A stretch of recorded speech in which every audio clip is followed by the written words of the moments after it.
جو مکے سے مدینے ہجرت نہیں کر پائے اور اس وقت جب حکم دیا گیا تھا فَأُولَئِكَ عَسَى اللَّهُ أَن يَعْفُوَ عَنْهُمْ، تو وہ لوگ وہ ہیں کہ ان قریب اللہ تعالیٰ ان تمام لوگوں کو معاف کر دے گا، اللہ ان لوگوں سے درگزر فرمائے گا، مجبور ہیں۔ تو پتہ لگا دین اسلام جو ہے وہ کسی چیز کو جبراً نافذ نہیں کرتا، بلکہ آدمی کی کنڈیشن کو بھی دیکھتا ہے اللہ، کہ آدمی کرنا چاہ رہا لیکن کیوں نہیں کر پا رہا۔ تو وہ جو اس کی سراؤنڈنگ میں اس کی جو مجبوریاں ہیں، اس کی جو بے بسی ہیں، وہ حقیقتاً مجبوریاں ہوں بھی تو اللہ کی شریعت بھی جو ہے اس میں فلیکسیبلٹی آ جاتی ہے، نرمی آ جاتی ہے، اور اللہ نے کہا کہ اگر کوئی بیچارہ اس وجہ سے نہیں کر پا رہا ہجرت تو ان یعفو عنہم، ہم اسے معاف کر دیں گے۔ وکان اللہ عفوا غفورا، اور اللہ تعالیٰ عفو ہے یعنی کہ بہت معاف کرنے والا ہے، اور غفورا اور بہت بخشنے والا ہے۔ پھر آخری آیت پڑھتے ہیں، فرمایا ومن یہاجر فی سبیل اللہ، یہ بڑی اہم آیت۔ اور جو ہجرت کرے، ہجرت مانے مائگریشن، جو ہجرت کرے اللہ کی راہ میں، اللہ کی راہ میں اللہ کے لیے ہجرت کرے، یجد فی الارض مراغما کثیرا وسعہ، تو وہ اللہ کی زمین میں پائے گا مراغما کثیرا۔ مراغمن کہتے ہیں ری ویسر لی امری واحلل عقدۃ من لسانی یفقہوا قولی، اللہم صلی علی سیدنا و مولانا محمد معدن الجود والکرم وآلہ وصحبہ وبارک وسلم۔ ان الذین توفاہم الملائکۃ ظالمی انفسہم قالوا فیما کنتم قالوا کنا مستضعفین فی الارض قالوا الم تکن ارض اللہ واسعۃ فتہاجروا فیہا فاولئک مأواہم جہنم وساءت مصیرا۔ صدق اللہ مولانا العظیم۔ 5ویں سپارے کے 11ویں رکوع کا آغاز ہے اور سورہ نساء کی آیت نمبر 97 ہے۔ اللہ رب العزت فرماتا ہے، اور بے شک وہ لوگ جن کی فرشتوں نے اس حال میں روح قبض کی کہ وہ اسلام کے دشمن ماحول میں رہ کر اپنی جانوں پر ظلم کرنے والے تھے۔ قالوا فیما کنتم، تو فرشتوں نے ان سے سوال کیا فیما کنتم، تم کس حال میں تھے؟ قالوا کنا مستضعفین فی الارض، تو وہ کہنے لگے، جن کی روح قبض کی تھی وہ کہنے لگے ہم مجبور تھے، کمزور تھے زمین میں۔ تو فرشتوں نے ان سے کہا قالوا الم تکن ارض اللہ واسعۃ، کیا اللہ کی زمین وسیع نہیں ہے؟ فتہاجروا فیہا، کہ تم اس میں مائگریشن کرتے، ہجرت کرتے۔ فاولئک مأواہم جہنم، اور ان کا ٹھکانہ جہنم ہے۔ وساءت مصیرا، اور وہ کتنا برا ٹھکانہ ہے۔ یہ آیت نازل کس کے لیے ہوئی؟ یہ آیت نازل ہوئی ہے مکے میں ان لوگوں کے لیے کہ جنہوں نے کلمہ تو پڑھ لیا تھا لیکن مدینے کی طرف جب ہجرت کرنا واجب ہو گئی تو اپنی جائیداد کی وجہ سے، اپنے رشتہ داریوں کی وجہ سے وہ نیم مسلمان اور نیم کفر کی حالت میں تھے، مدینی ہجرت نہیں کرتے تھے۔ اور کچھ لوگ تھے کہ جنہوں نے اپنے اسلام کا اظہار بھی اپنے رشتہ داریوں کی وجہ سے نہیں کیا تھا۔ تو بدر کے اندر وہاں کے جو سردار تھے وہ مسلمانوں سے لڑنے کے لیے بھی انہیں لے آئے تھے اور وہ مارے گئے۔ تو جو لوگ بغیر کسی مجبوری کے، سوا صرف دنیا پرستی کے لیے اللہ کی راہ میں جنہوں نے ہجرت نہیں کی، تو اللہ رب العزت نے ان کے بارے میں فرمایا، ان سے فرشتے سوال کریں قالوا فیما کنتم، تم دنیا میں کس حال میں تھے؟ اور اللہ نے کہا جب ان کی روح قبض فرشتے کریں گے تو وہ اپنی جانوں پر ظلم کرنے والے ہوں گے، تو وہ اس کی مجبوری یہ کہیں گے مستضعفین، ہم کمزور تھے زمین کے اندر۔ تو وہ کہتے ہیں اللہ کتنی بڑی زمین ہے، تو اگر مکے کے اندر تم پر ظلم و ستم ہو رہا تھا تو تم اتنی بڑی اللہ کی زمین ہے جہاں پر دین پر چلنا آسان تھا، وہاں چلے جاتے۔ تو اللہ رب العزت نے اس آیت کے اندر ان کی بات کی۔ اگلی آیت کے اندر اللہ رب العزت اب ان کی بات کر رہا ہے جو واقعی طور پر مجبور ہیں، مالدار نہیں ہیں، غلام ہیں، کنیزیں ہیں، مکہ چھوڑ نہیں سکتے، جا نہیں سکتے، بچے ہیں، غلام ہیں۔ اس طرح بہت سارے صحابہ کرام رضوان اللہ علیہم اجمعین ہیں کہ جن کو مکے سے مدینہ ہجرت کرنے دی ہی نہیں جا رہی تھی۔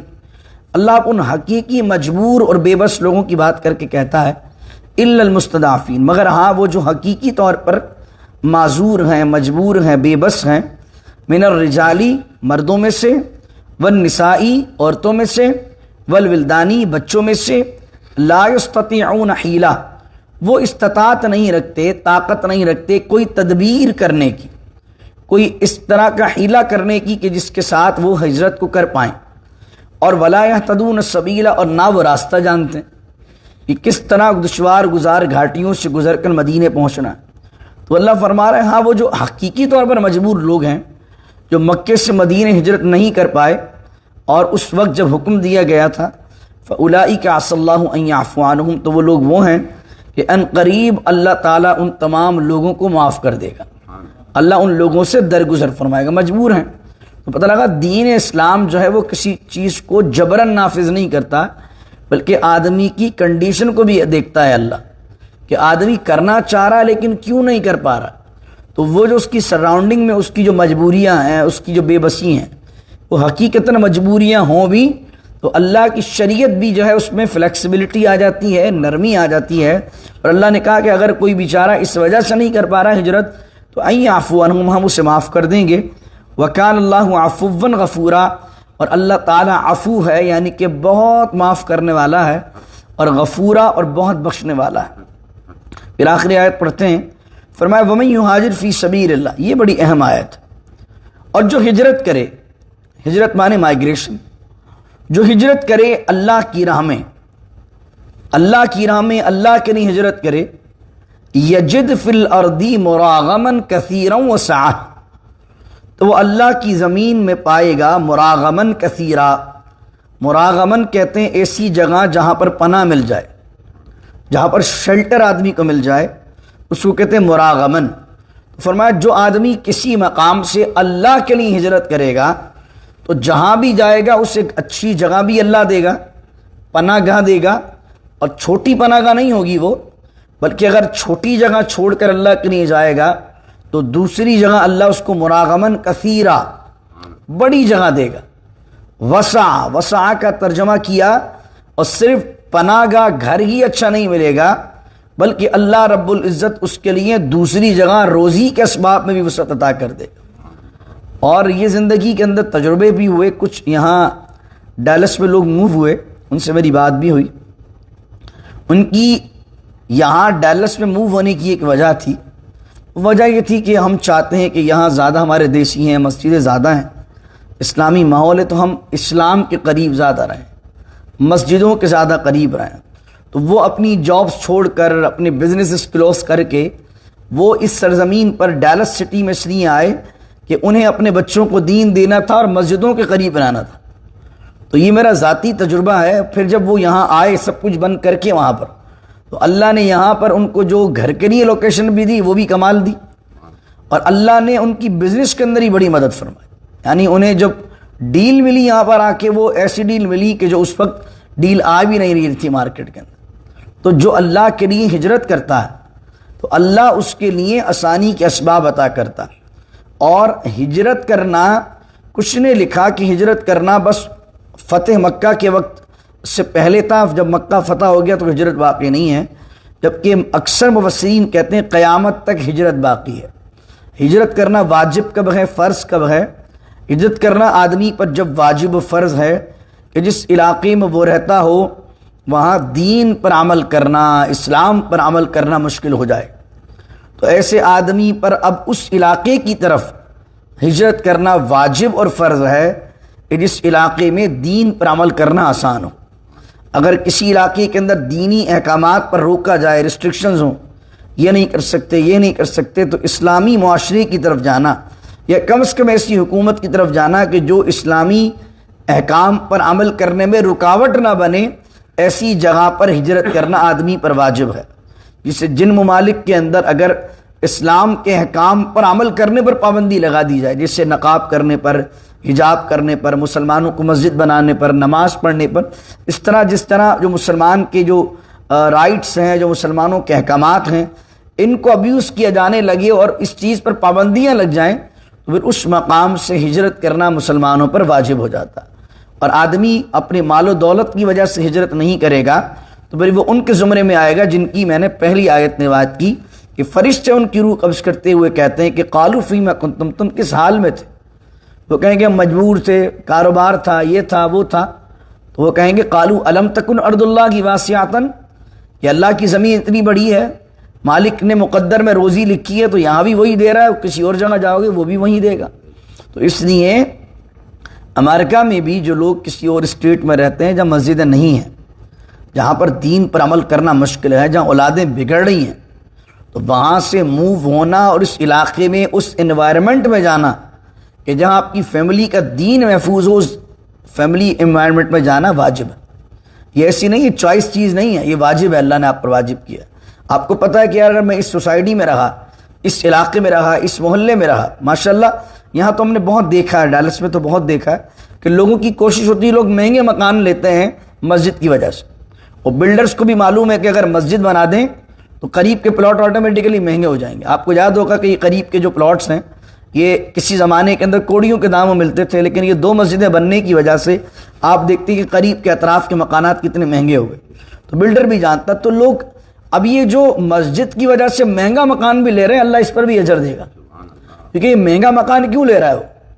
وہ جا کے کسی اور جگہ جائے جہاں مسجد نہیں ہو، گورے دیکھیں وہاں جا رہے ہیں، آہستہ آہستہ بڑھتا ہی جا رہا ہے، اور وہاں پر مکان کی پرائس کتنی کم ہے، 2-2 ڈھائی لاکھ کا فرق آ جاتا ہے، اور یہاں پر مکان ہم مسجد کے قریب لیتے ہیں تو پھر کتنا مہنگا مکان ملتا ہے۔ تو اگر آدمی مسجد کی وجہ سے مہنگی پراپرٹی لے رہا ہے تو وہ ایک مال بھی اس کے لیے صدقے کی حیثیت رکھتا ہے کہ میں اپنی فیملی کو اللہ کے گھر سے قریب رکھنا چاہتا ہوں تاکہ میرے گھر والے مسجد سے کنیکٹ رہیں، میری فیملی مسجد میں آتی رہے، ان کا دین محفوظ رہے۔ تو اگر اس نیت سے آپ نے مہنگی چیز بھی لی ہوگی، اللہ گھر میں بھی برکت دے گا، اور آگے فرمایا وسع، آپ کی روزی میں برکت بھی دے گا۔ آپ پریشان نہ ہو، اللہ آپ کے لیے بہت کرم فرمائے گا۔ بس یہ کہ ذہن بنائیے کہ مجھے یہاں پر رہ کر اپنے بچوں کا دین کو محفوظ رکھنا، خدا نہ خواستہ یہاں یا کہیں اور جب دین اسلام پر چلنا مشکل ہو جائے، جب آپ کو لگے کہ نہیں یار یہاں پر رہ کر دین اسلام پر عمل کرنا بڑا مشکل ہو گیا ہے، یا دین پر چلنا بڑا مشکل ہو گیا ہے، یا میری اولاد یہاں دین پر نہیں چل پا رہی ہے، تو پھر اس علاقے کی طرف آج بھی اور قیامت تک مسلمانوں پر ہجرت کرنا واجب اور فرض ہے کہ جس علاقے میں اللہ کے دین پر عمل کرنا آسان ہو، نہیں کرے گا آدمی گنہگار بھی ہوگا، اور پھر وہ انجام آپ نے سن لیا وہ کیا ہوگا۔ پھر فرمایا کہ وَمَن يَخْرُجْ، اب سنیے سبحان اللہ، اسی آیت کا جز ہے وہ۔ ایک تو وہ ہے کہ جس نے ہجرت کر لی، ایک مقام سے نکلا، مائیگریٹ کر کے کہیں اور چلا گیا۔ ایک شخص وہ ہے وَمَن يَخْرُجْ، اور جو نکلے مِن بیتہ، اپنے گھر سے، بیت مانے گھر، مہاجرن، کس لیے نکلے؟ مہاجر بن کے، کس چیز کے لیے؟ الی اللہ و رسولی، مہاجر بن کے نکلے اللہ کی طرف اور اللہ کے رسول کی طرف۔ ثم یدرکہ الموت، اور ابھی وہ گھر سے نکلا ہے، راستے میں ہی ہے، اور ہجرت کر رہا ہے اللہ رسول کے لیے، کہ اچانک سے راستے میں ہی اس کو موت آ جاتی ہے، تو اللہ کہتا فقد وقع اجرہ علی اللہ، تو اس بندے کی، جس بندے نے نیت یہ کی تھی اللہ کے لیے ہجرت کرنے کی، اس کو اجر دینے کا ذمہ اللہ نے اپنے اوپر لے لیا۔ وَكَانَ اللَّهُ غَفُورًا رَحِيمًا، اور اللہ تعالیٰ بخشنے والا بڑا مہربان ہے۔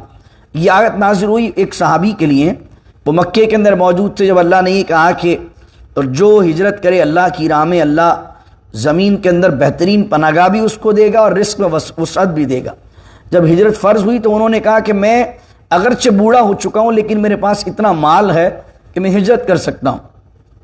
وہ نکلے، اور نکل کر مکے سے باہر نکل کر تنعیم تک پہنچے۔ تنعیم کس کو کہتے ہیں؟ مسجد عائشہ۔ مسجد عائشہ آپ کو پتا زیادہ دور نہیں ہے مکے سے، جہاں سے عمرے کا احرام باندھتے ہیں، تو اس کو کہتے ہیں مقام تنعیم۔ تنعیم پر پہنچے تو ان کا انتقال ہو گیا، اور انتقال سے پہلے جب ان کا دم نکلنے لگا تو بڑی حسرت ان کی نگاہوں سے کہنے لگے کہ ایسا کرو، چارپائی پر لوگ ان کو لے کے جا رہے تھے غلام، تو انہوں نے کہا چارپائی نیچے رکھ دو، میرا منہ مدینے کی طرف کر دو، کم از کم میں خود تو نہیں پہنچ سکا، کم از کم میرے چہرہ میری نگاہیں تو مدینے کی سمت ہو۔ اللہ اکبر، اور وہیں انہیں انتقال ہو گیا۔ تو جب مشرکین کو پتہ چلا تو انہوں نے مذاق اڑایا اور کہا کہ دیکھو نکلے ہجرت کے لیے تھے اور تنعیم پر مر گئے۔ اور جو صحابہ کرام مدینے میں تھے تو وہ کہنے لگے کہ اگر مدینے ہجرت کر کے آ جاتے تو اللہ ان کو کتنا اجر عطا فرماتا، مہاجرین میں ان کا نام آتا۔ تو اللہ تو جو ہے وہ ارادوں پر بخشنے والا ہے، اللہ تو نیتوں پر بخشنے والا ہے۔ تو یہاں پر بھی فرمایا، اس آیت سے پتہ چلتا ہے آدمی اگر نیکی کرنا چاہے اور نیکی کر بھی نہ پائے تو اس کے نیکی کرنے کی نیت پر اللہ اجر عطا فرماتا ہے۔ حدیث شریف میں آتا ہے روایتوں کے اندر، فرمایا آدمی نیکی کرنے کا ارادہ کرے تو ارادے پر ایک نیکی مل جاتی ہے، اور اگر نیکی کر لے تو پھر 10 سے 700 گناہ تک نیکیاں ملتی ہیں۔ فرمایا آدمی گناہ کا ارادہ کرے تو گناہ لکھا نہیں جاتا، گناہ کر لے تو ایک گناہ لکھا جاتا ہے۔ تو اللہ چاہتا ہے بندے کے اعمال کو نیکیوں سے مزین کر دیا جائے۔ تو پھر وہی آیت ان کے لیے نازل ہوئی کہ وَمَن یخرج من بیتہ، اور جو نکلے من بیتہ اپنے گھر سے ہجرت کرتے ہوئے اللہ رسول کی طرف، اور پھر موت اس کو پکڑ لے، موت اس کو آ جائے درمیان میں ہی، فقد وقع اجرہ علی اللہ، کتنی بڑی بات اللہ نے کی کہ اس کی اجر دینے کی ذمہ داری اللہ اپنے اوپر لیتا۔ اللہ اکبر۔ وکان اللہ غفور الرحیم، اور اللہ تعالیٰ بخشنے والا مہربان ہے۔ تو آپ کے بھی کوئی رشتہ دار اگر امریکہ میں ایسے اسٹیٹس میں رہتے ہیں کہ جہاں مسجدیں نہیں ہیں، اولاد کے بگڑنے کا زیادہ خدشہ ہے، تو ان کو ذہن دیا کریں ایسے علاقوں کا، ان کو ذہن دیا کریں ایسی جگہوں کا جہاں مسجدیں زیادہ ہیں، جہاں ان کے بچوں کے ایمان محفوظ رہ سکیں۔ دنیا کی دولت تو آنی جانی ہے، کسی اسٹیٹ میں اگر زیادہ پیسے بھی مل رہے ہیں، جاب اپارچونیٹی زیادہ ہیں، پیسے زیادہ بن رہے ہیں، تو یہ سب کچھ یہیں رہ جانا ہے۔ آدمی کے پاس ایمان سے بڑھ کر کچھ نہیں ہے، دین سے بڑھ کر کچھ نہیں ہے۔ اور آپ کو معلوم ہے آپ اس معاشرے میں رہتے ہیں، دولت تو کما لی آپ نے اور آپ مر گئے، اور خدا نہ خواستہ آپ کی نسل میں کوئی کافر ہو گیا، آپ کی اولادوں میں کوئی کافر ہو گیا۔ ہوا بھی ایسا، ہوتا بھی ہے کہ جن لوگوں نے امریکہ آ کر، ان ممالک میں آ کر دنیا کو دیکھا، پیسہ تو بہت بنا لیا انہوں نے، لیکن ان کے بچے پھر کافروں سے شادی بھی کر رہے ہوتے ہیں، اور پھر ان کے بچے جو ہے وہ کنورٹڈ بھی ہو جاتے ہیں۔ کئی ایسی فیملیز سے میری ملاقات بھی ہوئی ہے، جانتا بھی ہوں میں، کہ جن کے بچے، وہ خود تو مسلمان ہیں، ماں باپ، بچے ان کے نکل گئے اسلام سے، استغفر اللہ العظیم۔ تو آدمی کے لیے میں سمجھتا ہوں اگر وہ بلین ٹریلین بھی بنا لے، لیکن اگر اس کی اولاد میں کوئی بچہ کافر ہو جائے تو اس نے دنیا میں گنوایا ہی گنوایا ہے، کمایا کچھ نہیں۔ اصل ہے ایمان، اس کی اہمیت اگر آپ سمجھیں، اس کی ویلیو کو اگر آپ سمجھیں، ایمان سے بڑھ کر ہمارے پاس کچھ نہیں ہے۔ دو چیزیں ایک میں بات عرض کر دوں۔ ایک تو جو میں نے عرض کیا تھا قالوا فیما کنتم، کہ فرشتے ان سے سوال کریں گے۔ اس آیت سے یہ بھی ثابت ہوتا ہے کہ قبر میں سوالات ہوں گے، فرشتے پوچھ رہے ہیں نا، کیونکہ کچھ لوگ عذاب قبر کے بھی منکر ہوتے ہیں، کیونکہ عذاب قبر اور فرشتوں کے سوالات سارے ثابت ہیں حدیث سے۔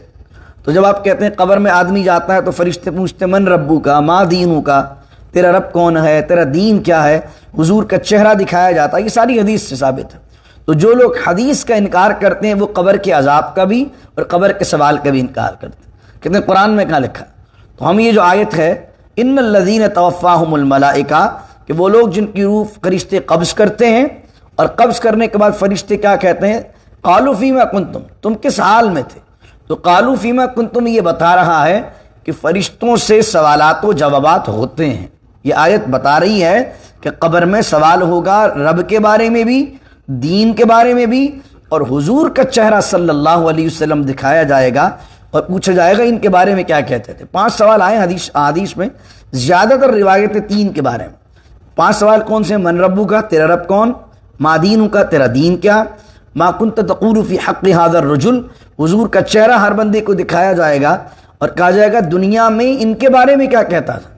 اور ایک سوال، چوتھا جو سوال ہے وہ بہت کم روایات میں آیا، لیکن روایات میں آیا تو میں ضمناً عرض کر رہا ہوں، دجال کے بارے میں پوچھا جائے گا کہ اس کے بارے میں تیرا نظریہ کیا تھا۔ اور 5واں سوال جو آیا وہ یہی تھا قالوا فیما کنتم، قالوا فیما کنت، تو دنیا میں کس حال میں رہتا تھا۔ اب دنیا کی زندگی اگر لہو و لعب میں، گناہوں میں گزاری ہوگی، آدمی کیا جواب دے گا، اور اگر دنیا کی زندگی عبادات میں اور ریاضات میں اور خدا اور رسول کی بندگی میں گزاری ہوگی تو بندہ اچھا ہی جواب دے گا۔ تو 3 سوال احادیث میں آئے ہیں، من ربو کا، ما دینو کا، پھر حضور علیہ السلام کے بارے میں سوال۔ تو ضمناً میں نے بات یہ عرض کر دی کہ ڈیبیٹ ہوتی ہے، سوشل میڈیا پر کلپس آ جاتے ہیں، کچھ ایسے لوگوں کے بھی کلپس آدمی سن لیتا ہے جو عذاب قبر کا انکار کرتے ہیں، قبر کے سوالات کا انکار کرتے ہیں، اور پھر وہ کہتے ہیں بھائی حدیث کو ہم نہیں مانتے، قرآن میں کیا لکھا ہے۔ تو پھر ہم ان کو کہتے ہیں بھائی حدیث تو ہم بھی مانتے ہیں، الحمدللہ ہمارا ایمان حدیث پر بھی ہے، لیکن اگر تم قرآن کی بات کرتے ہو تو قرآن میں بھی اللہ نے فرشتوں کے سوالات کا اشارہ دیا۔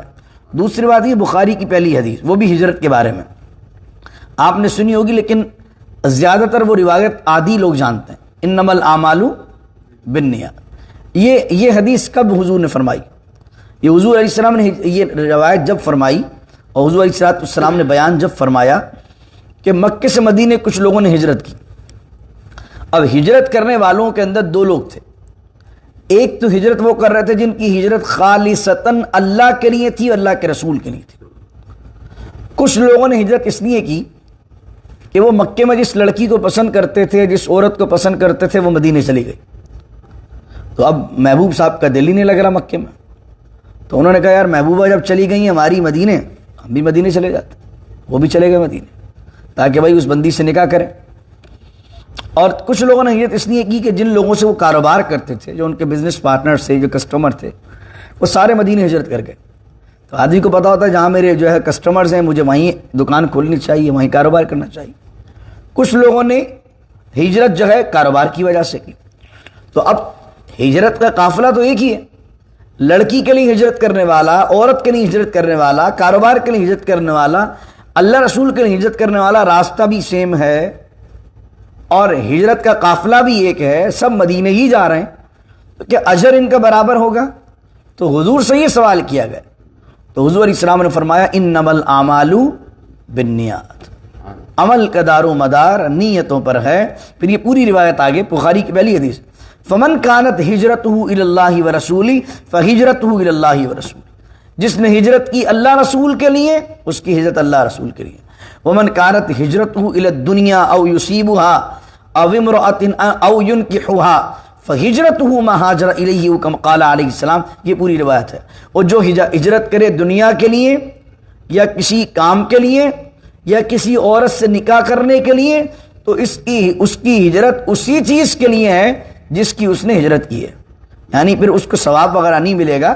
تو آدمی اگر پردیس بھی آ رہا ہے, جیسے ہم یہاں آئے ابتدا میں اپنے ممالک سے, تو مفتی نعیم الدین مراد آبادی رحمۃ اللہ علیہ نے فرمایا اگر نیت یہ تھی کہ اپنے ملک میں کاروبار اور اپورچونٹی صحیح نہیں مل رہی اور اپنے بچوں کے لیے ان کو حلال روزی پرووائڈ کر سکوں, تو فرمایا حلال کمانا بھی عبادت ہے, اپنے بچوں کی کفالت کرنا بھی عبادت ہے.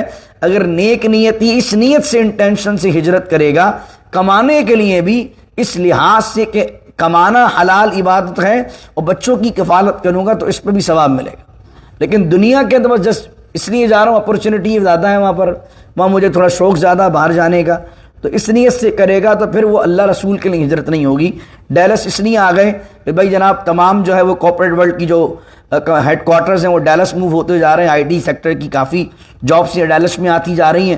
تو میں ڈیلس اب اس لیے جا رہا ہوں کیونکہ آئی ٹی کے اندر بہت زیادہ اور دیگر کارپوریٹ ورلڈ میں جابس آ رہی ہیں, تو اب وہاں پر بزنس اپورچونیٹی زیادہ ہیں. یا دیگر اسٹیٹ کے لوگ اس لیے موو ہو رہے ہیں کہ بھائی نیو یارک سے یا شکاگو سے چیزیں بیچ باچ کے آئیں گے تو یہاں پر گھر بھی پیڈ آف کر دیں گے, بزنس بھی کر لیں گے ایک پراپرٹی بیچ کر.